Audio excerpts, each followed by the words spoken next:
세상을 빛내는 나와 너.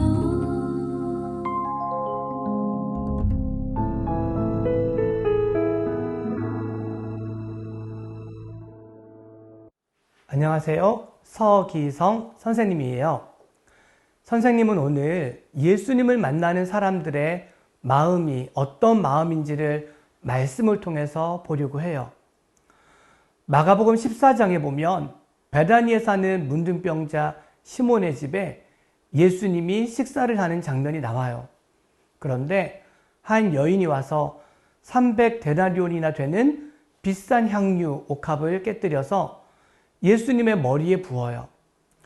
1데나리온이 하루 일한 품삯이니까 거의 1년치 월급에 해당하는 향유를 예수님의 머리에 부은 거예요. 그랬더니 어떤 사람들이 화를 내면서 이 향유를 팔아서 가난한 사람들에게 줄 수 있었을 텐데 허비했다고 야단을 쳤어요. 그런데 예수님께서는 가난한 자들은 항상 있지만 나는 항상 있지 않다고, 이 여인이 예수님의 장례를 준비한 거라고, 복음이 전파되는 곳에는 이 여인이 행한 일도 같이 말해서 기념하라고 말씀을 하셨어요.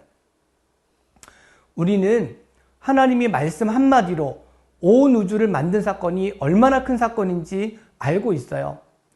우주의 크기가 900억 광년 정도라고 하는데 우주에 비하면 지구는 먼지의 먼지도 안 되거든요.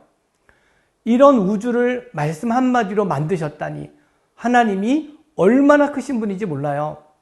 그런데 천지 창조보다 더 큰 사건이 있어요. 그것은 우주를 창조하신 분이 직접 사람으로 오셔서 이 땅에 오셔서 죽으시고 부활하신 사건이에요.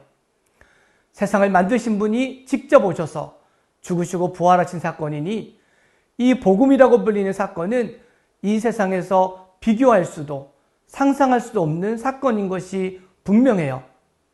그런데 이 비교할 수 없는 복음의 크기와 능력도 사람의 마음이 어떠한지에 따라 한 번에 쓸모없게 되기도 해요. 하나님이 오셔서 죽으신 이 말로 할 수 없는 사건이 나 믿어, 나 알아, 예전에 빚은 받았어, 이런 높은 마음 하나로 한 번에 무용지물이 되거든요.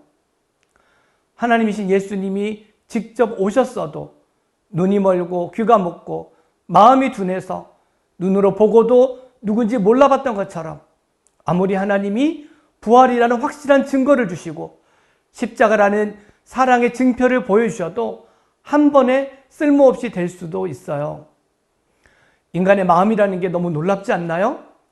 전능자께서 이루신 복음을 한 번에 쓸모없이 만들 수 있다는 게. 그런데 마가복음 14장의 여인의 마음은 달랐어요. 이 여인은 예수님이 얼마나 귀한 분인지를 알아봤고 예수님의 죽으심을 위해 1년을 벌어야 할 향유를 붓는 것을 기쁘게 드렸어요.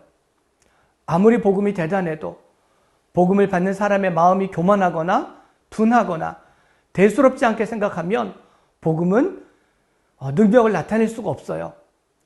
향유를 붓는 여인에게 화를 내면서 야단을 친 사람들처럼 예수님 앞에서 계산만 할 수 있어요.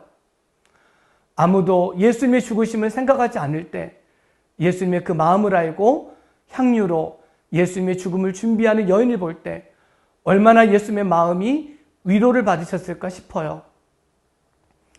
예수님께서 복음이 전파되는 곳마다 이 여인이 한 일을 함께 말하라고 하신 말씀은 전적으로 우리를 위해서 하신 말씀이에요. 아무리 복음이 대단해도 이 여인과 같은 마음이 아니면 복음이 복음되지 못하기 때문이에요. 선생님의 여인의 마음을 보면서 회개하는 마음을 갖게 되기도 하고 마음도 아팠어요. 너무 복음을 홀대하고 예수님이 베푸신 큰 구원을 등한히 여기고 내 안에 모셨다고 하는 예수님을 신경도 쓰지 않고 살았기 때문이에요. 예수님이 내 안에 계신 것이 항상 선명해야 하는데 가끔씩 계신다는 것을 생각하고 있다는 것을 알면서도 마음이 아팠어요.